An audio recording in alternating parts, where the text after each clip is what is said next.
Bienvenidos y bienvenidas a este nuevo espacio de parte de Jóvenes Iberoamericanos. En esta ocasión, con el Consejo Editorial de JI, estaremos desarrollando un primer workshop en pauta sobre la redacción de escritos con metodologías de investigación social. Esto con el fin de poder aprender y poder profundizar acerca de pautas generales sobre los procesos de investigación y redacción de ensayos académicos. Mi nombre es Karin Munguía, soy de Honduras, soy internacionalista y el día de hoy les estaré acompañando como moderadora junto a mi compañero Alexander. Te doy la bienvenida, Alexander. Hola Karin, hola jóvenes iberoamericanos, de donde nos están escuchando y conectando en este momento. Para nosotros y nosotras es un placer estar con ustedes en este primer workshop sobre metodología de la investigación y va a ser un placer acompañarlos durante una hora exactamente sobre lo que vamos a conversar. Soy de Nicaragua y bueno, eso. Asimismo, les voy a presentar a nuestro facilitador de hoy, que será Alejandro Espi Hernández. Él es politólogo, máster en Relaciones Internacionales Iberoamericanas por la Universidad Rey Juan Carlos de Madrid. Es profesor de oratoria e investigador predoctoral. Cuenta con varias publicaciones, destacando varios artículos en revistas científicas, capítulos de libros, 2 libros propios, y también colabora en varias revistas académicas como revisor de artículos. También es concejal en el Ayuntamiento de Los Montesinos, Alicante, y es embajador de España por parte de la organización Jóvenes Iberoamericanos, siendo también parte del Consejo Editorial de JI. Bienvenido, Alejandro. Hola, Karin. Hola, Alexander. Muchísimas gracias por estar ahí y bienvenidos y bienvenidas a todas las personas que nos acompañan en esta mañana y tarde de aquí de España en una apasionante aventura como es la investigación y el desarrollo de artículos académicos. Espero que sea de interés y que puedan disfrutar. Bueno, en primer lugar, les daremos una breve introducción de qué trata el proyecto de Juventudes y de qué trata la revista institucional de JI, y posteriormente pasaremos a la exposición con Alejandro acerca de los procesos de investigación. Al final estaremos haciendo un espacio de preguntas, así que les animamos a participar por medio de Facebook y la transmisión en YouTube, a que puedan ir comentando sus preguntas a nuestro expositor. Y también mencionarles algunas cosas importantes. En primer lugar, estuvimos recibiendo varias dudas y sugerencias a través del formulario de inscripción, y sepan que hemos adecuado este espacio para poder desarrollar varias de estas ideas, y también gracias a sus comentarios en el formulario y a este workshop, pues vamos a estar formulando más talleres más adelante. Entonces, les invitamos también a seguir el canal de YouTube de Jóvenes Iberoamericanos para estar pendientes de los próximos eventos. Y pues empezamos con Alexander, te cedo la palabra. Bien, para hablar un poco de la revista Juventudes. La revista Juventudes es una idea que nace en 2017 por el Secretariado de Jóvenes Iberoamericanos en su momento, y la idea que tenía o se tiene y el objetivo y la misión de esta revista es poder concentrar en un formato digital, y en su momento se espera que también físico, todas estas ideas que abundan en las juventudes iberoamericanas a raíz de o a partir de la Agenda 2030, sus proyectos, las metas y todo lo que la juventud estamos desarrollando. Es así que en el 2017, entre octubre y diciembre, se trabajó en la convocatoria de la primera edición, que tenía como nombre Agenda 2030 y Juventudes, donde recibimos un montón de artículos, alrededor de 30 a 40, de los cuales fueron seleccionados entre 8 y 7. Siendo que esta primera edición se hizo pública en enero del 2019, donde tuvimos un gran alcance. Justo en este momento estamos trabajando en la segunda edición, que se espera que sea lanzada en julio. El Consejo de Jóvenes de la revista Juventudes está compuesto por personas que tenemos trabajo dentro de la comunicación, dentro de la investigación social, las relaciones internacionales, por ejemplo, y que hemos puesto o que queremos poner a disposición de ustedes todas estas herramientas o capacidades que hemos venido desarrollando gracias a nuestro trabajo para poder entonces impulsar esas voces de las juventudes. Está compuesto actualmente por, bueno, ahí está en pantalla, pueden ver, de distintas nacionalidades. Es como un plus o algo que lo hace también interesante, porque además de que venimos de profesiones distintas, también tenemos miradas locales o de nuestra realidad totalmente diferentes, que vamos entrelazando en todos estos artículos que venimos recibiendo por parte de quienes nos envían sus propuestas de ensayo, de artículo o de investigación.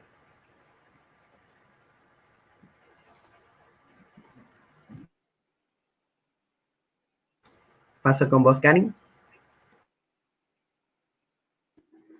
Sí, si me ayudan con la presentación, por favor. También en el slide anterior teníamos lo que es la portada de lo que fue la primera edición de la revista. Como ustedes pueden ver, a quienes se pudieron inscribir por medio del formulario, ya les hicimos llegar la revista para que tengan una mejor idea de cómo es la revista, de qué tipo de artículos trae. Tiene varios tipos de escrito, como ser entrevistas, reportajes, infografías, artículos de opinión y ensayos académicos. También queremos agradecer en esta oportunidad, como pudieron ver en las infografías que fueron publicadas ayer en las redes sociales de Jóvenes Iberoamericanos, recibimos 400 postulaciones para este workshop y pues está compuesto por varios países, como podrán ver ahí, y queremos felicitar principalmente a los países de El Salvador, Paraguay, Perú, Bolivia, Colombia, República Dominicana y Honduras, que han estado muy presentes en el proceso de este workshop, y también agradecer al Comité de Comunicaciones que nos ha estado colaborando en el tema de la revista institucional y en la elaboración de este workshop. Entonces ahora podríamos empezar con la exposición de Alejandro. Entonces, Alejandro, te cedo la palabra. Perfecto, Karin, muchísimas gracias y de nuevo muchísimas gracias a las 400 personas que os habéis inscrito y seguramente otras tantas que estaréis visualizando este workshop que hemos preparado desde la revista Juventudes de Jóvenes Iberoamericanos. Bien, vamos a trabajar durante esta media hora aproximadamente en una doble línea. Por un lado, vamos a trabajar puramente la metodología de investigación social, es decir, cómo hacer una investigación, y también vamos a trabajar de forma paralela en cómo poder plasmar, cómo hacer un paper y cómo plasmar, por tanto, esa investigación, cómo redactar esa investigación para poder presentarla. En este caso, nos encantaría que en alguna ocasión pudiera ser en nuestra revista, pero puede ser en cualquier otro lugar, lógicamente, y en cualquier momento de vuestra vida pueden verse en una situación, en una necesidad de investigar, de realizar un trabajo o simplemente hacerlo por gusto propio. Lo primero que quiero hacerles reflexionar es acerca del conocimiento científico. Tenemos que pensar que como personas, en este caso como investigadores o investigadoras, podemos estudiar todo lo que queramos, pero siempre tiene que ir con arreglo a unas pautas que permitan avanzar en el conocimiento que se considera válido y fiable de la realidad social, política, educativa, cultural, lo que vayamos en definitiva a trabajar. Las personas, el ser humano, tenemos formas diferentes de entender o de interpretar la realidad que tenemos a nuestro alcance y esas formas pueden ser muy diversas. Puede ser mediante la intuición, mediante el sentido común, mediante la religión, incluso la magia. Sin embargo, el conocimiento científico se diferencia de estas formas de conocer la realidad por al menos 4 características principales. Primero, el conocimiento científico se basa en la observación sistemática de la realidad, es decir, hacemos un análisis de la realidad. En segundo lugar, tratamos de inferir conclusiones que son aplicables más allá de lo que estamos observando. En tercer lugar, produce conclusiones que son inciertas y que son provisionales, porque estamos trabajando con la sociedad. La sociedad es cambiante y lo que hoy vale, los datos que hoy tenemos, probablemente una investigación de mañana pueda tirarlo abajo o pueda haber cambiado, se puede haber alterado. Y en cuarto lugar, es público y transmisible. Por tanto, el conocimiento científico se basa en la acumulación de información empírica, es decir, que la obtenemos a través de la observación de una parte de la realidad. Y esto es importante que lo tengamos presente, que como investigadores no podemos conocer todo, sino que vamos a tener que ceñirnos a partes concretas de la realidad, de nuestro entorno, etcétera. Y esto lo vamos a ir viendo paso a paso a continuación. De hecho, ese salto de analizar la realidad, una realidad concreta, para hacer una interpretación general, se llama inferencia. Es ese salto de la observación concreta para extraer una conclusión general. Y la inferencia es un elemento principal del conocimiento científico. Es decir, tenemos que ser conscientes también como investigadores de los límites que tenemos con el hecho de estudiar solo una parte de la realidad. Bien, vamos a ver los primeros pasos que tenemos que abordar a la hora de ponernos en marcha para hacer una investigación de tipo social, es decir, relacionada con las ciencias sociales, aunque pudiera ser aplicable también a humanidades y otras ramas similares. En primer lugar, tenemos que tener presente que cuando hacemos una investigación no estamos emitiendo una opinión, sino que lo que estamos plasmando tiene que estar fundamentado. Una investigación, cual sea, tiene que hacer una contribución que sea sustancial a lo que ya se conoce sobre un aspecto de la realidad concreto que nos está interesando. Es decir, que tenemos que aportar siempre algo nuevo. Y no se trata de que tengamos que descubrir la cura, descubrir una vacuna, no se trata de eso. Se trata de, pues, por ejemplo, sistematizar información, descubrir algún factor que esté pendiente, agregar algo de conocimiento, aplicar una nueva teoría, actualizar datos, unificar bibliografía, pero siempre tiene que ser algo novedoso. No podemos hacer una investigación que no aporte nada nuevo. No podemos hacer una investigación que simplemente recabe otras investigaciones. Tenemos que dar un plus, tenemos que aportar algo de conocimiento a lo que ya se ha investigado. Evidentemente tenemos que elegir un tema que va a ser sobre el que va a versar nuestro trabajo y un tema que tenemos que acotar. No puede ser, como he dicho anteriormente, no podemos abordarlo todo, tenemos que ser muy concisos, que ser directos, elegir un tema que sea interesante y sobre todo que sea de utilidad.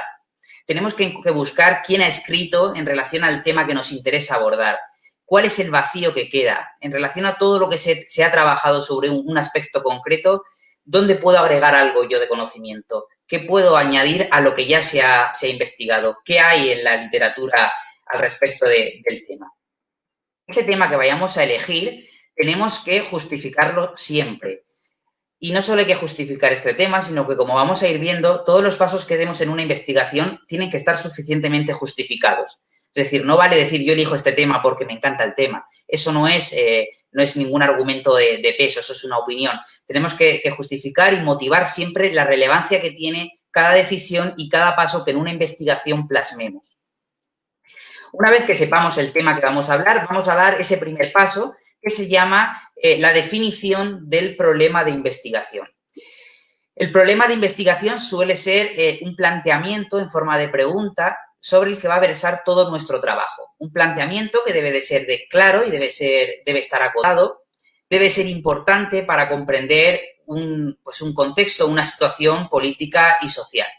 Por ejemplo, vamos a ver, imaginemos que trabajamos sobre violencia de género. Mi pregunta de investigación podría ser ¿por qué sufren violencia las mujeres? Ese sería como mi punta de lanza, mi problema de investigación y el que yo voy a tratar de resolver en mi investigación. Por ejemplo, otra posibilidad, ¿hasta qué punto influye la situación económica sobre el voto? Imaginando de que estamos trabajando cualquier tema electoral o la relación de la variable económica con el voto. Pues esta sería una posible pregunta de investigación. Esta pregunta de investigación debe de incluir siempre una justificación acerca de la importancia que tiene sobre sus posibles conclusiones, ¿no?, respecto de la realidad. Es decir, esto que yo quiero analizar, esta pregunta de investigación, esta duda, ¿qué va a aportar cuando yo la resuelva a la sociedad o al conocimiento en general? Una vez que tengamos esta pregunta de investigación, lo que tenemos que hacer es delimitar el problema. Como he dicho anteriormente, y esta debe de ser la tercera vez que lo reitero, no podemos abordar toda una realidad, sino que debemos de ceñir y tratar de analizar, de estudiar algo concreto. Bien, pues como he dicho anteriormente, debemos de acotar esa pregunta de investigación Y, por ejemplo, os voy a plantear algún ejemplo para que lo podamos trabajar de una forma un poquito más práctica. Supongamos que yo quiero trabajar sobre racismo. Bien, primero y principal tengo que establecer en la investigación los diferentes componentes del racismo y si yo los voy a analizar todos o solo voy a analizar unos cuantos. Por ejemplo, las actitudes, las conductas, las predisposiciones, etcétera. Segundo paso, por ejemplo, puedo también tratar de delimitar en qué ámbitos voy a tratar de analizar o de investigar el racismo. El racismo en los centros educativos, el racismo en los hogares, el racismo en los lugares de ocio, ¿dónde en concreto voy a analizar yo el racismo? ¿En qué país? ¿En qué contexto? Debo de especificar incluso en qué tramo de edad, en qué municipio, ámbito geográfico. Debemos de tener claro de que hay que aterrizar y llevar a la realidad a un momento concreto. No me vale hacer un análisis del racismo y hablar del racismo en el año 80 y al mismo tiempo el racismo en el año 2019. Si lo hago, lo debo de justificar, pero debo de tratar siempre de delimitar los espacios temporales y los ámbitos geográficos. Debe de quedar muy claro por qué investigo el racismo entre los años 80 y 90 en México, como ejemplo, ¿de acuerdo? Bien, pues una vez que ya tenemos este problema de investigación, que hemos dicho que va en formato de pregunta, y lo hemos delimitado, pasaríamos a la primera parte de la investigación, que sería el plantear la introducción. La introducción es la primera toma de contacto que evidentemente tenemos con nuestro artículo y debemos de justificar por qué estamos estudiando ese problema y no otro, qué aplicaciones va a tener el estudio de ese problema, qué alcance, incluso qué puede aportar el análisis que estamos haciendo en ese artículo, por qué estamos haciendo esa investigación y, sobre todo, por qué este trabajo es original, qué agrega este trabajo que no se haya hecho con anterioridad en otros trabajos. Tenemos que plantear los objetivos y esto es fundamental, los objetivos que tiene nuestro trabajo. Lo podemos hacer en la introducción o lo podemos hacer en el siguiente apartado o de los siguientes, que es el proceso metodológico. Puede ser un objetivo o pueden ser varios. Puede haber un objetivo general. Imaginemos que estamos trabajando el racismo. Objetivo general, conocer el nivel de racismo en el México de los años 80. O sea, me estoy inventando algo absolutamente al azar en este mismo momento. Y acompañado de objetivos, y ahora eso lo diré a continuación, trabajaremos las hipótesis. Pero primero, vamos a ver los objetivos. Los objetivos suponen una declaración de intenciones. Es decir, es mi compromiso como investigador. El objetivo principal es conocer el nivel de racismo en el México, de las escuelas de México de los años 80. Ese es mi objetivo principal. Luego puedo tener objetivos específicos. Para que sea fácil plantear objetivos, siempre deben de ir precedidos de un verbo en infinitivo. Es decir, conocer, averiguar, analizar, determinar. Y como digo, podemos acuñar algún objetivo específico. Saber si el racismo es más acusado en mujeres que en hombres, en niños que en mayores. Por ejemplo, eso podría ser un objetivo específico. Una vez que tenemos los objetivos, puede ser, no siempre, pero la mayoría de las veces sí, que nuestro trabajo presente hipótesis. ¿Qué son las hipótesis? Las hipótesis son soluciones que se llaman probables, es decir, que lo que el investigador previamente considera o propone y se formula en términos de afirmación. Suele ser como una especie de sospecha que se le dice, que tú misma elaboras. Por ejemplo, voy a daros algún ejemplo. Imaginemos que estoy trabajando sobre la participación electoral y mi hipótesis de trabajo es los jóvenes participan menos en las elecciones que los adultos. Esa es mi suposición, mi hipótesis de partida. Y yo, en mi trabajo, voy a tratar de demostrar o no la veracidad de esa hipótesis. Es decir, tengo que comprobar si esa hipótesis se verifica o no se verifica. Pero esa sería, como investigador, mi primera sospecha, mi primera muestra de lo que yo considero, que yo creo que va a ocurrir en mi trabajo. No siempre una hipótesis se verifica. En ocasiones las hipótesis, puede haber una o varias, caen por sí mismas porque los datos finalmente no permiten comprobar, no permiten verificar esa hipótesis.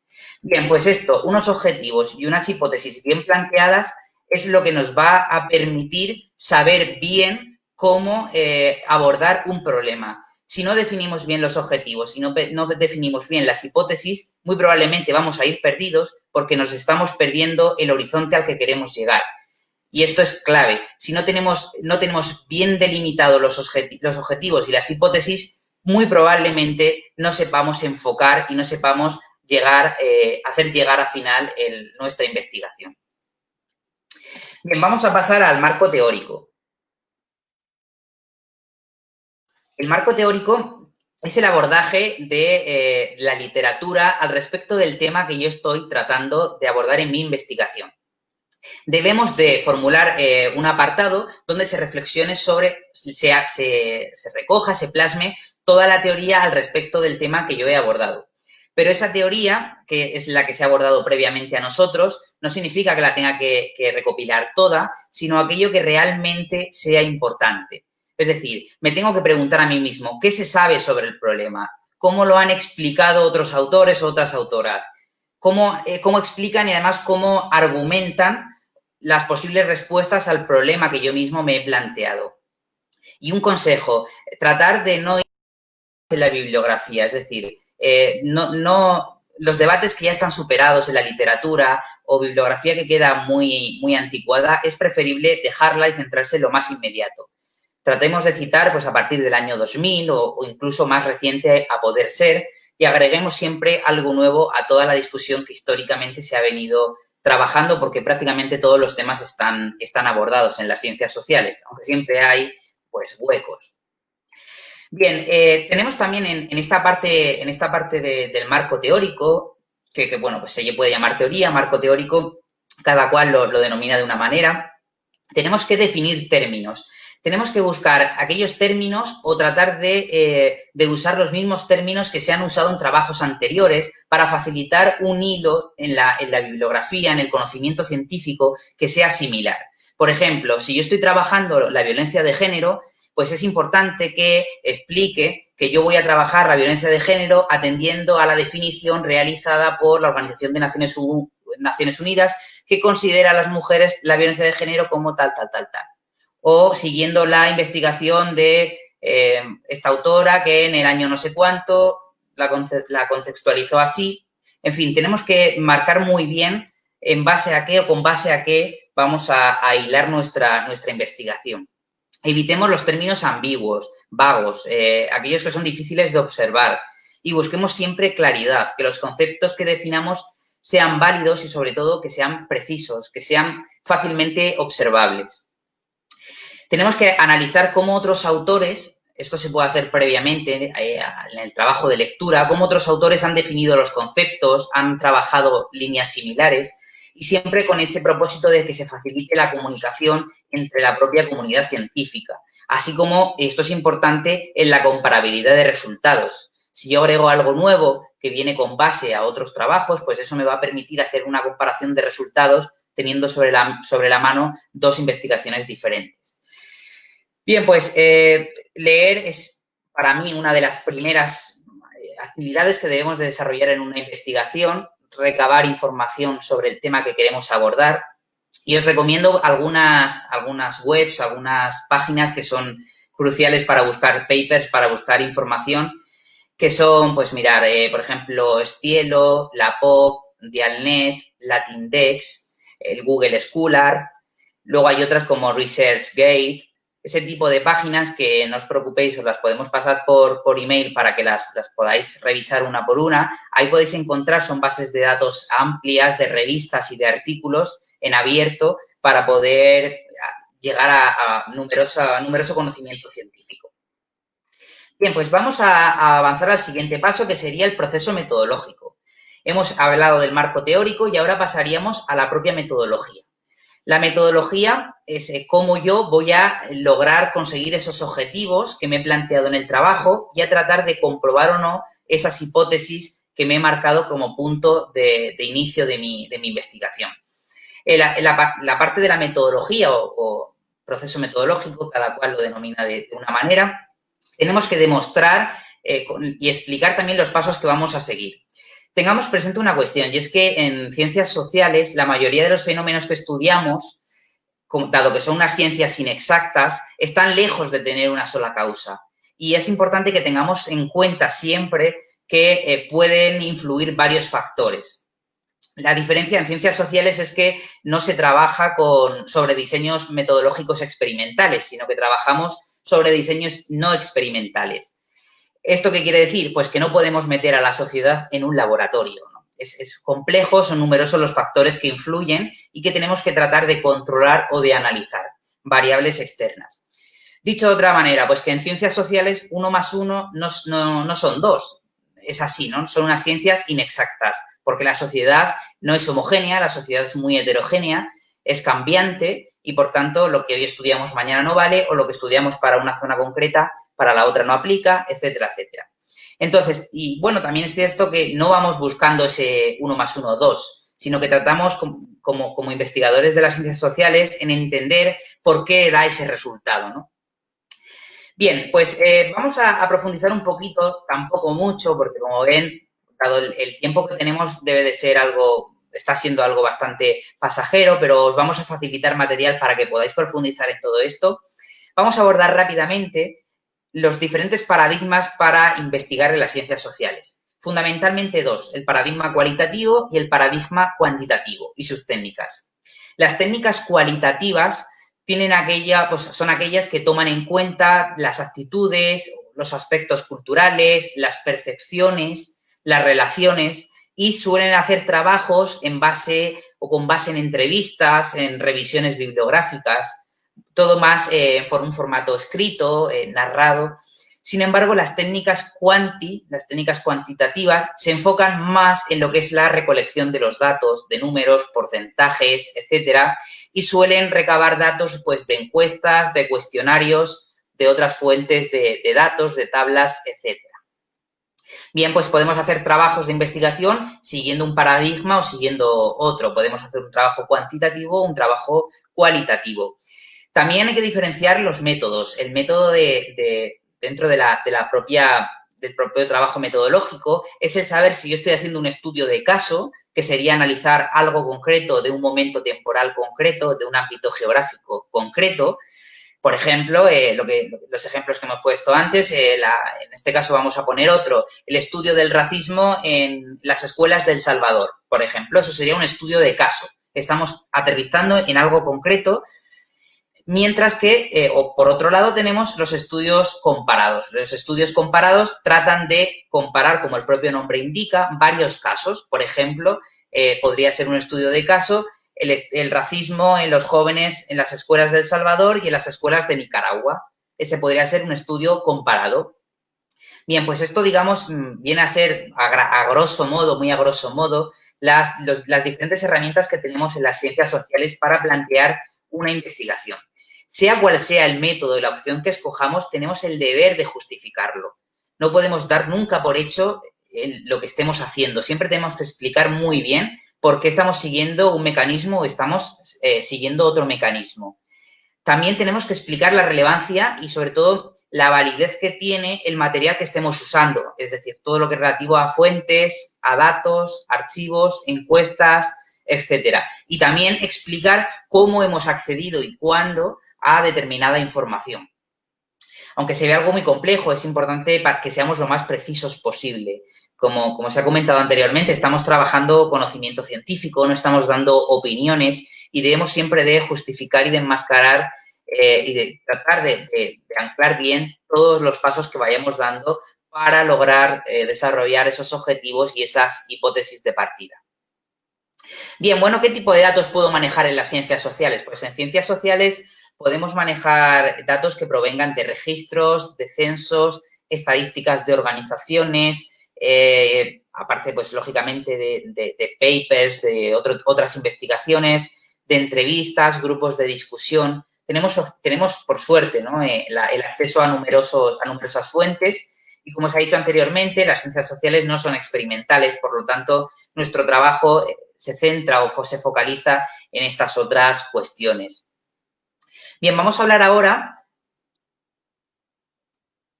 del desarrollo propio del análisis y de los resultados. Puede llamarse de una manera o de otra, el plasmar los resultados que yo he obtenido tras todo mi proceso metodológico.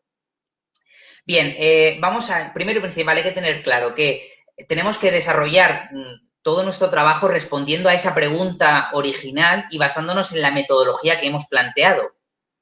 Justificar muy bien siempre los argumentos y razonar bastante bien y sobre todo no dejando lagunas los resultados que estamos obteniendo, explicando también las limitaciones que encontramos o siendo siempre honestos en el sentido de si no se encuentran datos, explicarlo, etcétera, etcétera, ¿no?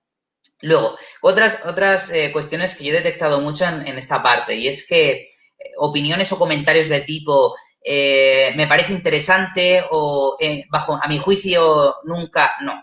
Ese tipo de comentarios no constituyen nunca justificaciones válidas. Debemos, además de unir bien cada idea con la siguiente y tratando de plasmar los resultados de una forma fluida, de una forma fácilmente legible y comprensible para alguien que por primera vez va a leer vuestro trabajo. Bien, vamos a pasar ahora al apartado de las conclusiones. El apartado de las conclusiones para mí es uno de los más importantes y además uno de los que más errores se suelen cometer. Tal vez porque es lo último, porque se le da menos importancia considerando que habiendo hecho un buen trabajo previo, no hace falta dedicarle especial énfasis a este párrafos finales, epígrafe final. Bien, ¿qué tenemos que tener claro en un apartado de conclusiones? En un apartado de conclusiones debemos, primero y principal, recordar cuál ha sido nuestro problema de investigación. Es decir, en este trabajo hemos abordado este tema, lo hemos planteado así. Le damos importancia, ¿no?, al análisis que hemos desarrollado para demostrar ese problema. Así lo hemos comprobado y, por último, estas son las conclusiones que hemos podido extraer y explico las conclusiones. Seguidamente, debo de plantear las limitaciones que tiene mi trabajo. Es decir, aquí hay que ser humilde, hay que ser honesto y decir, en este trabajo hemos abordado esta cuestión, pero no hemos sido capaces de demostrar esto, sin ningún tipo de problema, porque el conocimiento científico se fundamenta y se basa precisamente en eso. Y en lo que yo no soy capaz de demostrar hoy, un colega lo va a demostrar el año que viene. No pasa nada y, de hecho, te da madurez como investigador el ser capaz de hacer crítica a tu propio trabajo. Tenemos que destacar qué aporte hace nuestro trabajo. Tenemos que poner en valor qué aportamos nosotros con esta investigación que no lo han hecho otros trabajos, en qué se diferencia nuestro trabajo, qué hemos añadido, qué hemos agregado nuevo al conocimiento científico que no lo hayan hecho otros colegas. Y una vez hayamos hecho todo esto, debemos de reflexionar de cara a futuro, es decir, plantear futuras investigaciones, por dónde se podría ampliar, por dónde se podrían seguir abordando o realizando investigaciones. Porque esto también facilita la comprensión, pero sobre todo que, como he dicho anteriormente, un colega o una colega pueda el año que viene agarrar esa futura línea de investigación que tú has planteado y desarrollarla. Y de ese modo se va encadenando el conocimiento, vamos continuando el conocimiento de una persona a otra, de una investigación a la otra. Y por último, sería interesantísimo acabar siempre con una especie de reflexión final estrictamente relacionada con lo que hemos investigado, con nuestros resultados, con lo que hemos conseguido. Si estamos trabajando violencia de género y hemos comprobado que los datos son alarmantes, pues siempre se puede dejar una coletilla de que como sociedad tenemos el reto de seguir trabajando para erradicar un problema que, como hemos podido demostrar y comprobar en nuestro trabajo, sigue latente y sigue mermando la integridad de las mujeres. Y termino. Dejo una reflexión que siempre vaya a colación del trabajo, de lo que yo he sido capaz de demostrar. Bien, muy relacionado con el marco teórico tenemos el apartado de la bibliografía. Para que tengamos en cuenta, un artículo medio suele tener entre 9.000 y 10.000 palabras. Un artículo de una revista científica, de una revista académica, en términos generales, suele oscilar más o menos entre 9.000 a 10.000. Alguna tiene menos, otra más, pero más o menos esa horquilla. Pues en una horquilla de 9.000 a 10.000 palabras se considera de que al menos debe haber como mínimo de 20 a 30 referencias bibliográficas. ¿Qué son las referencias bibliográficas? Las referencias bibliográficas son alusiones a otros trabajos de investigación, a otros autores, a otras autoras, que yo he plasmado en mi artículo y que ahora en este apartado, de forma ordenada, alfabética, vamos a ir plasmando, vamos a ir reflejando. ¿Cómo puedo reflejar estas referencias bibliográficas en este apartado? Pues siguiendo, en el caso de la revista Juventudes, las normas de estilo APA, que ya van por la 7ª edición. Estas normas de estilo, que os las podemos remitir para que las puedan comprobar y se puedan familiarizar, os explican cómo se debe de citar un artículo, cómo se puede citar una revista, cómo se puede citar un libro, un capítulo de libro, etcétera, etcétera. Y esto es muy importante que se tenga en cuenta porque hay que ser muy preciso en las citas. Cuestiones más específicas, bueno, en el caso de Juventudes trabajamos con las normas APA, pero ahí existen otras, las ISO, Vancouver, al menos estas que yo recuerde, pero hay alguna más seguro. Bien, en cuanto a las referencias y a las citas, como he dicho anteriormente, tratemos de que sean lo más actuales posibles, al menos desde el año 2000 en adelante. Claro, evidentemente, si yo estoy trabajando la inteligencia emocional, voy a citar a Goleman, que es del 80 y tantos, o sobre todo sus trabajos más importantes. Pues eso no pasa nada, eso se entiende y se comprende, de hecho es un deber hacerlo. Pero lo que venimos a decir es que tratemos de dejar atrás todas las discusiones que ya han sido superadas, aquellos temas que ya han sido muy manidos en el área de conocimiento que yo estoy abordando. Vamos a tratar de quedarnos con lo más actual. Otras cuestiones a destacar en este apartado de la bibliografía. Y esto tiene que quedar bien claro, ni Wikipedia, ni PowerPoint, ni páginas web nos sirven para citar en un artículo de investigación. Vamos a evitar, en todo caso, aludir o referirnos a cualquier trabajo que esté plasmado en esto que acabo de decir. Usemos siempre lecturas, papers en PDF, libros y capítulos de libro. Todo aquello que esté en PDF, que esté en una de estas páginas, en estos buscadores, y que esté publicado en revistas científicas o en editoriales. Vamos a tratar de ceñirnos a lo más riguroso posible. Bien, vamos a ver ahora algunas cuestiones generales sobre la investigación que tenemos que tener presente en nuestros trabajos. En primer lugar, debemos de emplear un tono siempre formal. No podemos de investigación en primera persona. Hemos de usar siempre la forma impersonal. Por ejemplo, se considera, mejor es el usar se trata de demostrar, en esta investigación se está tratando de, siempre preferiblemente esa opción impersonal. Nunca el yo quiero demostrar o yo estoy tratando de hacer, eso no.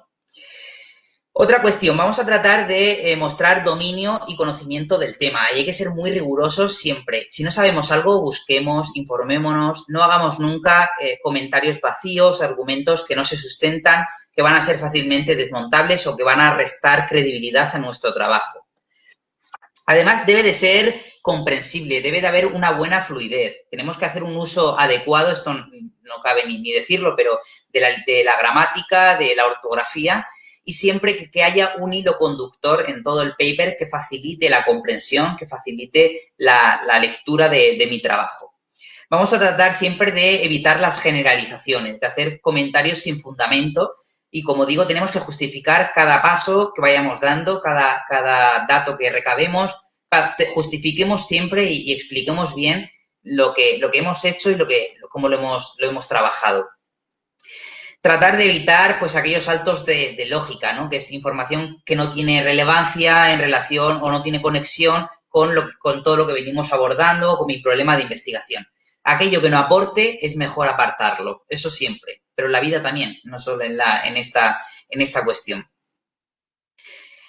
Alguna cuestión más que me ha notado, porque me considero sobre todo a la hora de evaluar trabajos que más detecto, el plagio. Es evidente de que un trabajo es un trabajo propio, no podemos plagiar ideas, no podemos plagiar una cita de un autor sin citar, no podemos tampoco tomar ideas de otros autores o autoras y no citarlos. Siempre algo que sea ajeno a nosotros o nosotras tenemos que citarlo. No nos podemos apropiar de algo que no es nuestro. Esto yo creo que está más que claro, pero cabe reforzarlo, cabe tenerlo presente. No sé cómo vamos de tiempo. Yo creo que estamos todavía... Bien, voy a continuar un poquito más y ya cerramos. Como digo, estamos estoy dando unas nociones elementales, todo lo que es la metodología de investigación, el desarrollo de trabajos científicos es una tarea muy ardua, muy compleja, y esto es como prácticamente todo en la vida. Cuando una se enfrenta, tiene que cometer errores para luego ser capaz de avanzar, de mejorar. Así como, por ejemplo, para montar en bici, exactamente lo mismo, ¿no? Te tienes que caer para saber finalmente aprender y caminar tú solo o tú sola. Esto es exactamente lo mismo. Hay que empezar, es muy tedioso y hay que tener en cuenta muchos aspectos. Aquí se están dando las pinceladas más elementales. Probablemente surjan muchas cuestiones y muchas dudas porque, como digo, es un tema muy amplio. Ahora, a continuación, cuando ya finalice, podremos pasar a resolver las dudas que surjan y, por supuesto, nos van a tener a disposición como consejo editorial y dentro de la revista para plantearlas. Pero os hemos querido con este webinar, con este workshop, daros algunas nociones fundamentales sobre lo que consideramos elemental a la hora de plantearse investigar, plantearse enfrentarse a cualquier investigación dentro del campo de las ciencias sociales. Y que, por otro lado, es una enorme satisfacción que tantísimos jóvenes estén en disposición hoy en toda la región, en todo el espacio iberoamericano, de investigar, de sumarse al conocimiento científico.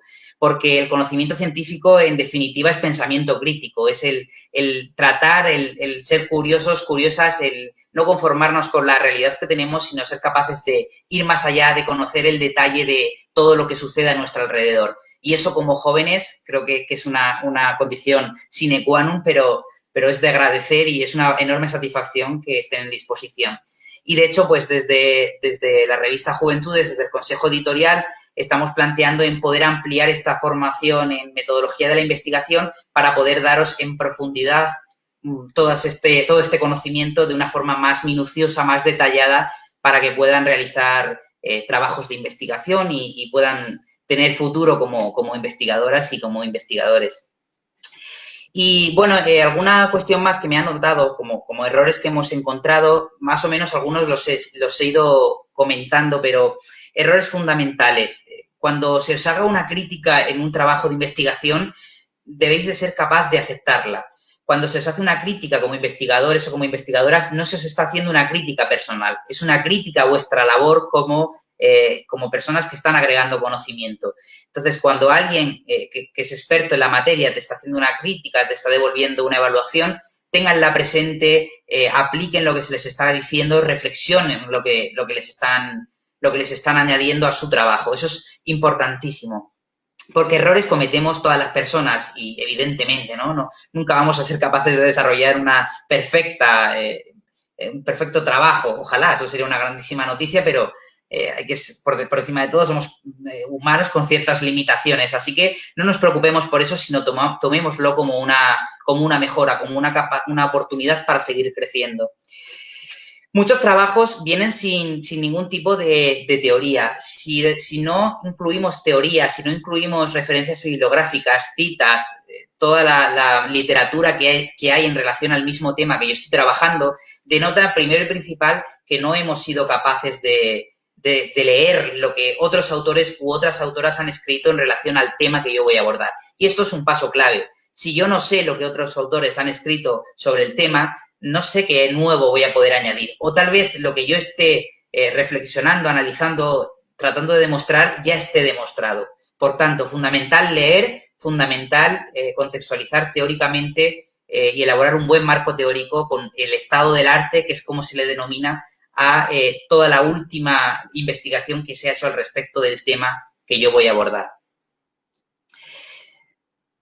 Bien, también hemos comentado, bueno, a lo largo del trabajo lo he dicho, es importante que tengamos un buen uso de la ortografía, de la gramática y que tratemos de tener presentes los signos de puntuación, la fluidez del texto, que sea fácilmente comprensible, que no un párrafo así sin un solo punto, porque tenemos que descansar, la mente tiene que descansar al leer. Entonces, tratemos de darle fluidez y tratemos de justificar bien cada paso que demos. Y yo, si os parece, podríamos por mi parte he tratado de hacer una síntesis grandísima porque, como os he dicho, este tema es muy amplio. Si os parece, Karin, podemos pasar a preguntas y así sobre la marcha y con las preguntas y dudas que haya podemos ir ampliando cuestiones, ¿os parece? Claro, antes de iniciar, solo quería dar algunas recomendaciones y alguna parte de información a quienes se inscribieron por medio del link de inscripción, por medio del formulario. Les haremos llegar justo después de esta conversación un formulario de evaluación para tomar en cuenta sus comentarios para desarrollar próximos talleres. Y también les estaremos haciendo llegar varios recursos. Ayer iniciamos, como ya mencioné, enviándoles la primera edición de la revista. Entonces les estaríamos enviando recursos y una plantilla que ustedes podrán llenar, que pues más que todo incluye lo que es una estructura de desarrollo inicial de investigación. Y pues las pueden ir mandando al correo del Consejo Editorial de JI para que posteriormente desde el Consejo Editorial hagamos unas correcciones y les mandemos una retroalimentación, ya que este es un taller, nos pareció importante asignarles una tarea práctica que ustedes puedan llenar. También a las personas que no han podido vernos en el en vivo, podrán verlo a través de la plataforma de YouTube y también quedará aquí en Facebook y podrán hacernos sus consultas también por medio del correo para las personas que nos están viendo por transmisión en vivo y no pudieron inscribirse por medio del formulario. También podrán enviarnos sus consultas al correo que posteriormente les vamos a enseñar. Y bueno, entonces empezaríamos con las preguntas. Helmi, ¿será que podríamos empezar con las de Facebook?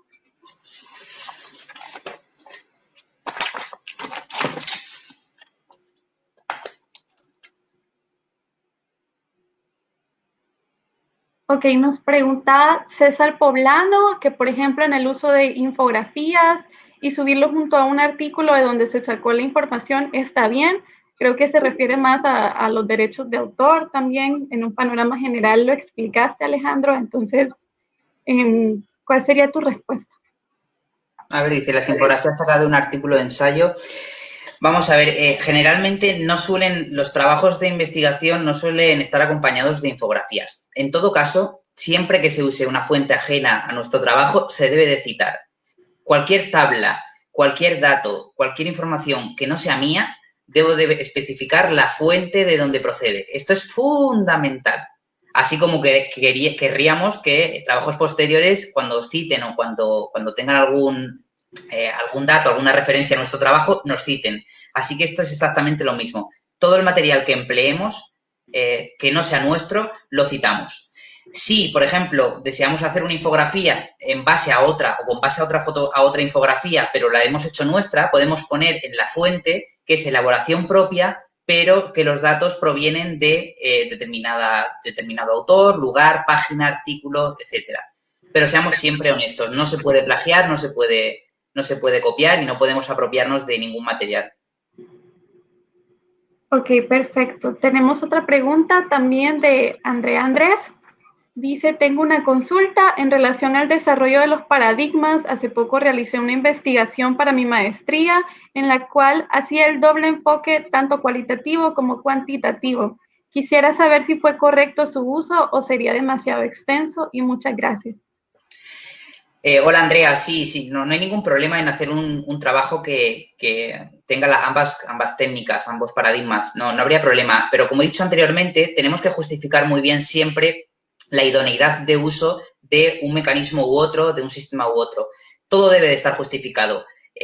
Perfectamente su trabajo haya podido tener, aunque sea extenso, siempre que esté dentro de los parámetros que le hayan especificado en el trabajo final, porque me imagino que tendría una limitación.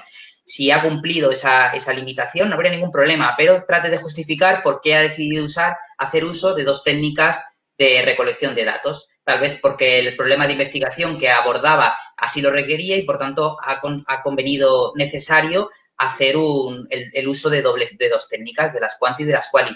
No habría problema, pero siempre trate de justificarlo y trate siempre de ceñirse a los límites, a la extensión que se le exige, que se le requiere en una revista o en un reglamento de sea lo que sea el lugar donde vaya a publicar o donde vaya a presentar el trabajo. Ok. Nuestra siguiente pregunta es de Darcy y Delma. Ella menciona, en esta época de pandemia, ¿qué grado de confiabilidad puede tener un formulario digital para la recolección de datos? Bien, se pueden hacer formularios digitales, pero hay que tener varias cuestiones aquí claras.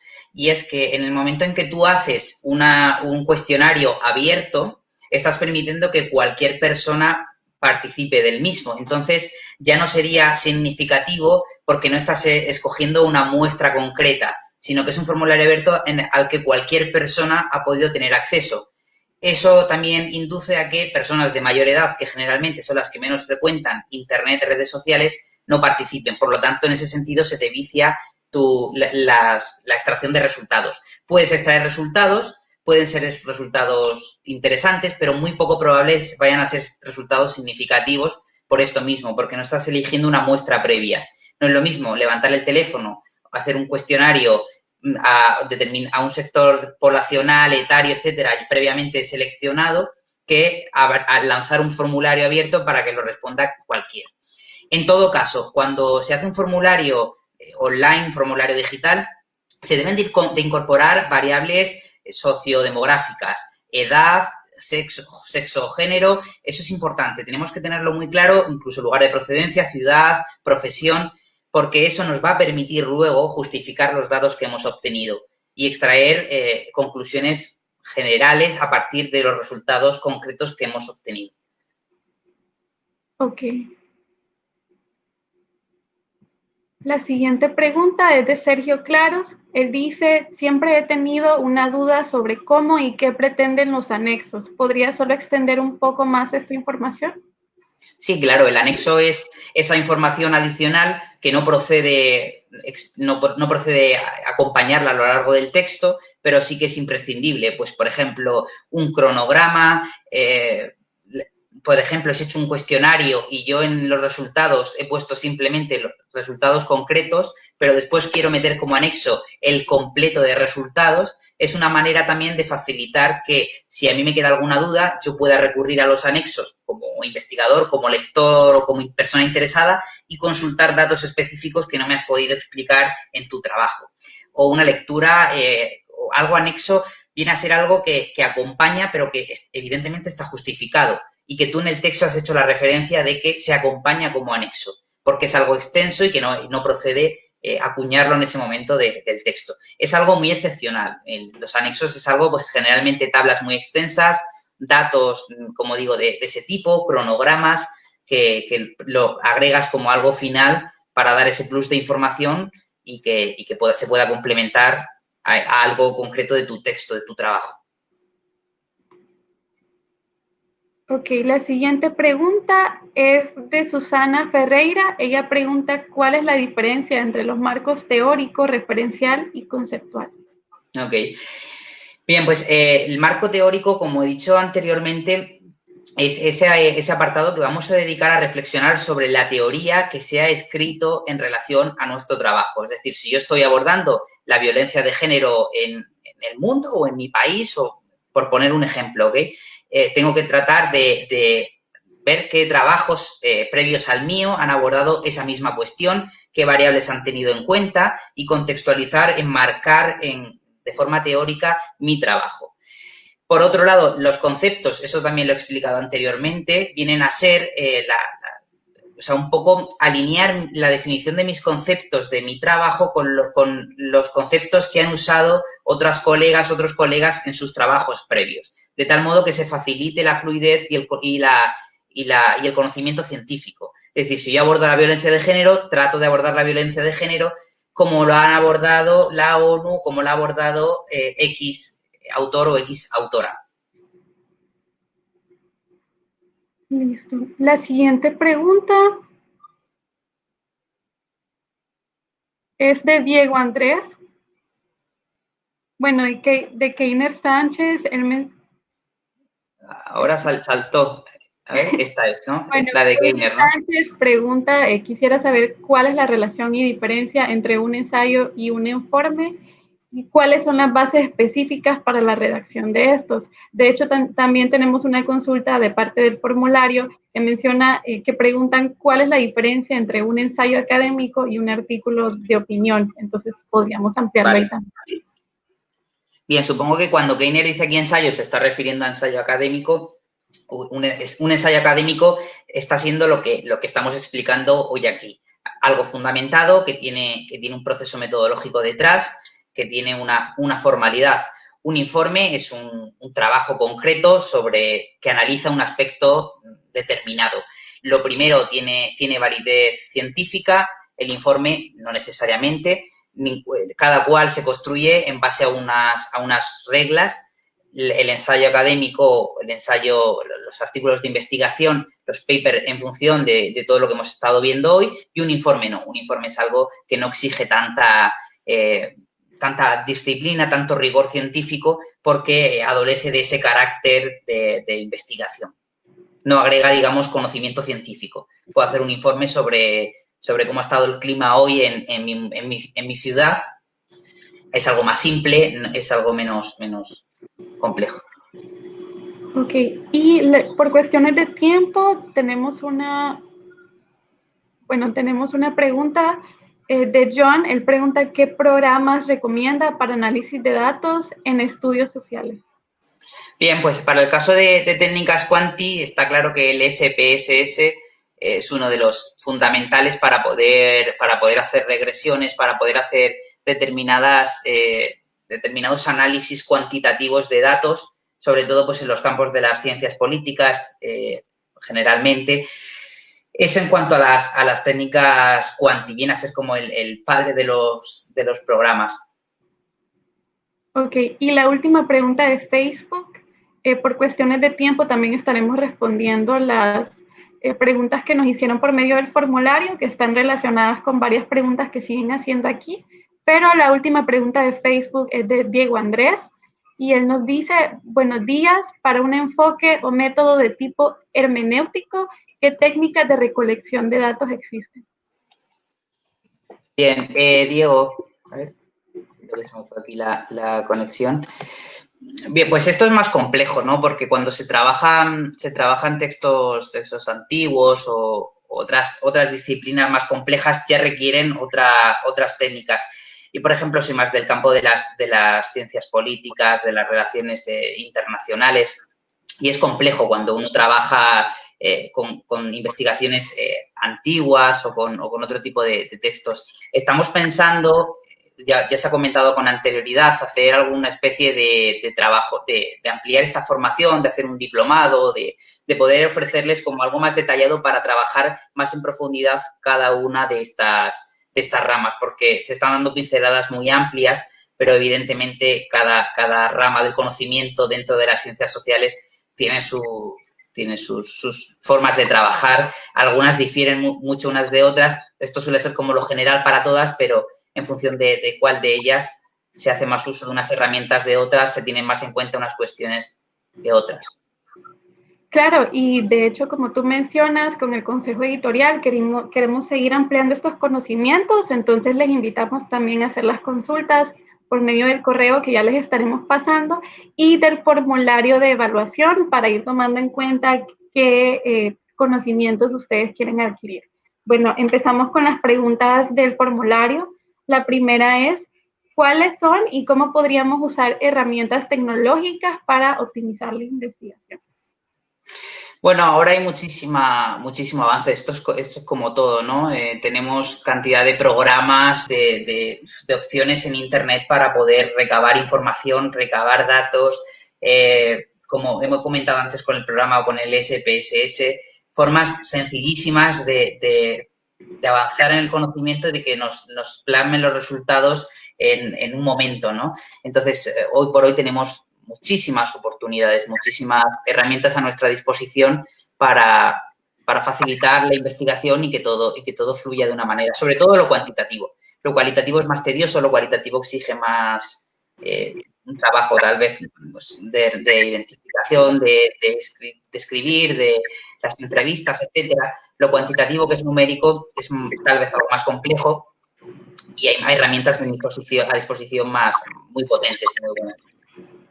Y asimismo también existen varias herramientas como Google Docs que permiten una revisión o una edición de parte de varios escritores al mismo tiempo. La siguiente pregunta es: ¿cómo hacer un ensayo enfocado en mis objetivos sin salirme del tema y hacer que tenga coherencia y relevancia? Bueno, pues tengo que tener presente siempre mi objetivo. Es que esto es fundamental. Mi objetivo de partida. Y yo eso lo tengo que tener claro. A medida que empiezo a desarrollar, tengo que tener claro si lo que estoy desarrollando está respondiendo a mis objetivos iniciales. Si no está respondiendo a mi objetivo principal o mis objetivos específicos, es que me he desviado. Eso no me sirve. Tengo que tenerlo muy presente siempre. Mi problema de investigación, ¿cuál es y cuál es mi objetivo? Y cuando esté desarrollando el trabajo, que los resultados que yo estoy obteniendo estén dándome respuesta al objetivo principal, al objetivo madre. Si me he salido de ahí, no existe ahí una coherencia, algo está fallando, revisemos, volvamos atrás o desechemos ese dato, esa cuestión concreta. Nos preguntan también, nos preguntaron mucho sobre esto, que cuáles son los temas de mayor interés para redactar. Y esto es como elegir entre el padre y la madre, algo muy complicado, ¿no? Temas, es que las ciencias sociales son muy abiertas. Ahora mismo se está trabajando mucho sobre los ODS y esto como jóvenes también es muy interesante porque es algo incipiente que está ahí naciendo y tenemos un amplio campo para trabajar. Cuestiones de género también se está trabajando muchísimo, sobre todo a medida que se avanza en todo el mundo en identificar el problema de la desigualdad. Esos aspectos se están trabajando muchísimo. Luego hay cuestiones, todo lo relativo en mi caso, en el campo de la ciencia política, de que está muy manido, pues partidos políticos, ideologías, democracia, son temas muy trabajados y ello hay que tenerlo presente porque trabajar o abordar un tema que ya ha sido previamente muy estudiado nos dificulta el trabajo en el sentido de que es muy poco probable que quede algo más que añadir y si lo hubiera, que puede ser, vamos a tener que hilar muy fino, ¿no? Y tener muy presente la discusión previa que se ha tenido sobre el tema. Luego también relacionado con los ODS, ¿no? Pues medio ambiente, aunque tal vez desde las ciencias sociales se pueda abordar y aunque no sea el pilar fundamental de las ciencias sociales, pero son temas que están ahí. En general, todo lo relativo al comportamiento de la sociedad y de la sociedad globalizada, de la sociedad mundial, me parece que es un campo muy interesante. Y además creo que es muy importante también el poder incluir una perspectiva local desde el tema que uno desea abordar. Bueno, la siguiente pregunta sería, ¿cómo desarrollar propuestas dentro de una investigación? Bien, pues esto también es importante, no solo quedarnos en el análisis de datos, sino en el ser capaces de proyectar algo más. Como propuestas, hay que tener muy claro que tu labor como investigador o como investigadora no pasa. O sea, necesariamente cuando haces un paper no tienes que plasmar una serie de propuestas, no tienes que darle a un político a la solución.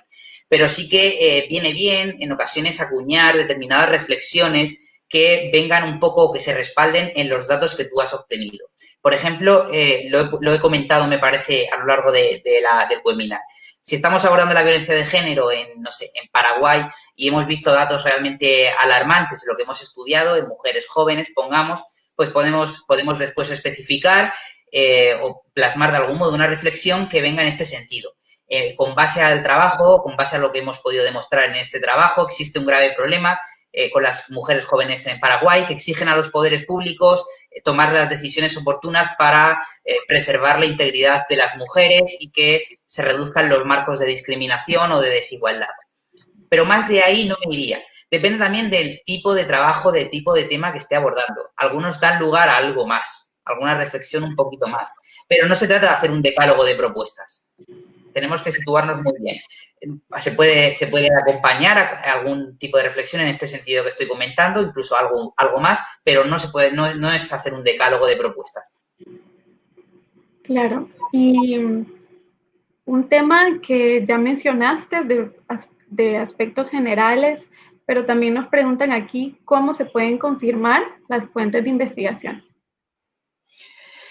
Bien, hay que ser muy rigurosos con las fuentes de investigación. Por eso os vamos a pasar una relación, si os parece, en el mismo email de las fuentes que generalmente se trabajan en el campo de las ciencias sociales, donde van a poder buscar información. Son fuentes fiables, son trabajos de investigación de revistas que están indexadas, que están reconocidas y que sus publicaciones están en abierto, y eso va a permitir que las fuentes, al menos teóricas, vayan a ser totalmente fiables. Y luego, en relación a fuentes primarias, es decir, donde yo voy a acceder a recabar datos, pues voy a tratar de que sean páginas fiables, es decir, organismos internacionales, organismos nacionales, organismos locales, pero no me vale la Wikipedia como una fuente de datos. Probablemente ahí sí que voy a inducir en el error o en una fuente que no es precisa, que no es veraz. Vamos a tener que irnos siempre a la matriz, al origen de los datos, y a poder ser organismos o entidades reconocidas y que, en fin, con páginas web visibles o con informes publicados, y si me los han facilitado, pues los cito, pero en todo caso evitemos aquello. En caso de duda, nada, en caso de duda no pongamos el dato, eso apliquémonoslo siempre y así sabemos que no vamos a fallar. Me refiero a duda de la fiabilidad de la página, ¿de acuerdo? Claro, y es importante tocar este tema, ya que en este momento pues contamos más con medios digitales que nunca y estamos afrontando una situación con la pandemia del COVID que nos está afectando a nivel global. Entonces, eso significa que hay muchas fuentes de desinformación y hay que estar muy atentos a ese tema. También tenemos la pregunta de cómo lograr una fluidez en la elaboración de artículos. Bueno, me parece que aprender a escribir y a redactar se aprende leyendo. Algo que parece muy obvio, pero es cierto que una persona gana vocabulario, gana capacidad de expresión y de hilar ideas en tanto que lee y adquiere y absorbe más conocimiento. Y esto es algo muy elemental, pero ciertamente es así. A medida que uno más lee, más escribe, gana mayor fluidez. En todo caso, algunos tips que tenemos que tener en cuenta. Tratemos de, como he dicho antes, ni por exceso ni por defecto, pues símbolos de puntuación, comas, puntos, etcétera.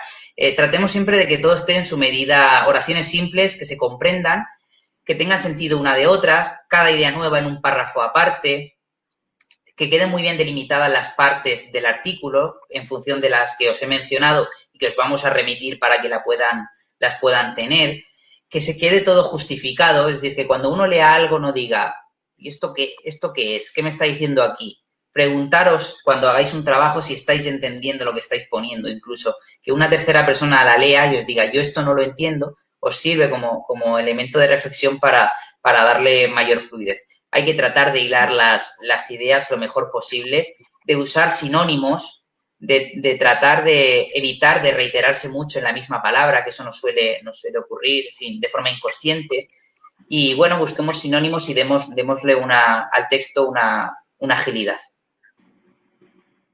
Sí, y por último también por medio del formulario nos hicieron hacer llegar varias preguntas acerca de la revista institucional de JI Juventudes, de cuál es el proceso, cómo se forma la convocatoria y cómo ellos pueden publicar en Juventudes, ya sea ensayos académicos o artículos de opinión o incluso infografías, prácticamente explicarnos ese proceso de convocatoria y de publicación de la revista y de los requisitos. Ok, bueno, pues nosotros llevamos por la segunda edición, hacemos una convocatoria para presentar artículos. Siempre, como ya he dicho anteriormente al principio, la convocatoria lleva consigo un reglamento que cada autor o cada autora que quiera presentar un trabajo debe de leer previamente. En ese reglamento se especifica la extensión de los textos, se especifican las partes, se especifican las temáticas, y una persona que quiera presentar un texto sabe y debe de ajustarse necesariamente a ese reglamento. Esto va a ser así siempre, tanto en la revista Juventudes como en cualquier otra revista que vayamos a presentar un trabajo. Debemos de asumir el reglamento que se nos está presentando y ceñirnos a él. Bien, pues cuando nos llegan los textos a la revista, hacemos un proceso de revisión, los miembros que componemos la revista. Algunos artículos se admiten para su publicación, otros no, y en todo caso los que se admiten, tanto unos como otros, pasan un proceso de revisión y se les recomienda a los autores y a las autoras determinados comentarios para que lo subsanen, para que lo modifiquen, lo alteren, etcétera, en el sentido de que los miembros del consejo editorial le hemos recomendado. Una vez que pasa esto, ya tendríamos los artículos definitivos y construimos la revista, que sale en abierto y, bueno, pues estamos ya muy pronto cerca de sacar nuestra segunda revista. Estad atentos, atentas y esperamos que para la próxima edición tengamos todavía más artículos porque eso enriquece sin duda.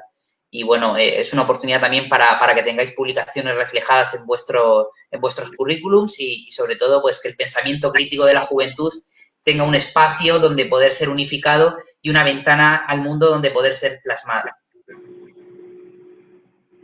Bueno, gracias por participar en nuestro espacio de preguntas. Gracias, Alejandro, por estar contestando. Queremos darles unos últimos anuncios antes de dar por finalizada la sesión.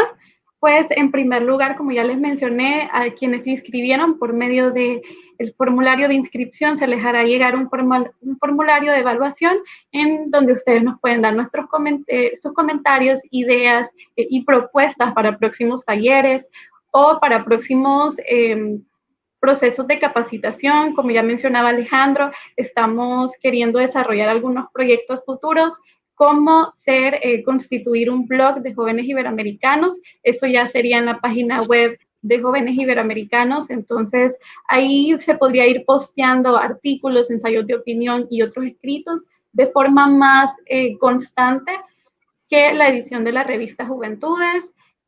Con respecto a las fechas, a las próximas fechas, pues estaríamos haciendo el lanzamiento de la segunda edición de Juventudes en lo que es el mes de julio, a finales de julio, y la convocatoria para la tercera edición estaría siendo entre los meses de agosto y septiembre, para que estén pendientes, y pues les invitamos a que sigan a Jóvenes Iberoamericanos en las redes sociales para que pasen pendientes de pues estos procesos también.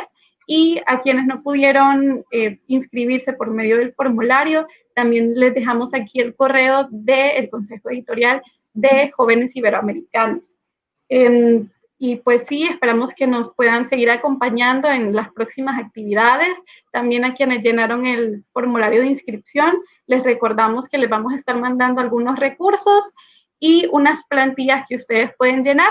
Y si quieren recibir retroalimentación de parte del Consejo Editorial, pues entonces lo envían al correo también y nosotros les haremos llegar nuestras recomendaciones. También les informamos que para los escritores de las ediciones de la revista se les entrega un certificado de parte de Jóvenes Iberoamericanos, entonces les animamos a que participen. Gracias nuevamente también a la Junta Directiva de JI y al Comité de Comunicaciones que nos ha estado apoyando en todo este proceso. Y pues quedamos pendientes para cualquier consulta. También les esperamos en nuestras redes sociales y este video va a ser publicado en YouTube nomás terminando la transmisión. Entonces, Alejandro, no sé si quieres cerrar con algunas palabras para animar a los jóvenes que nos han acompañado aquí. Sí, bueno, primero y principal, espero que les haya interesado. Esto, como os he comentado, es un tema bastante complejo, amplio y tal vez incluso tedioso por la terminología, pero he tratado de hacerlo, de sintetizarlo, de hacerlo lo más sencillo y con ejemplos posible. Espero que lo hayan comprendido. Vamos a facilitaros materiales, como ha comentado Karim, para que puedan ampliar ese conocimiento y ojalá que esto sirva para que se refleje en trabajos de investigación y que, como he dicho anteriormente, es una enorme y buena noticia que más jóvenes estemos interesados en el conocimiento científico, en la capacidad crítica del ser humano, y como jóvenes es una obligación que así sea. Gracias por el interés, gracias por la acogida a este webinar, que también nos anima a todo el consejo, y por supuesto gracias a todos los compañeros que han hecho un enorme trabajo y esfuerzo para que esto saliera adelante. Síganos en nuestras redes y, por supuesto, la conversación sigue y las juventudes de la región están vivas, más vivas que nunca, así que sigamos ahí empoderándonos unos a otros. Muchísimas gracias a todas y a todos. Muchísimas gracias por acompañarnos hoy.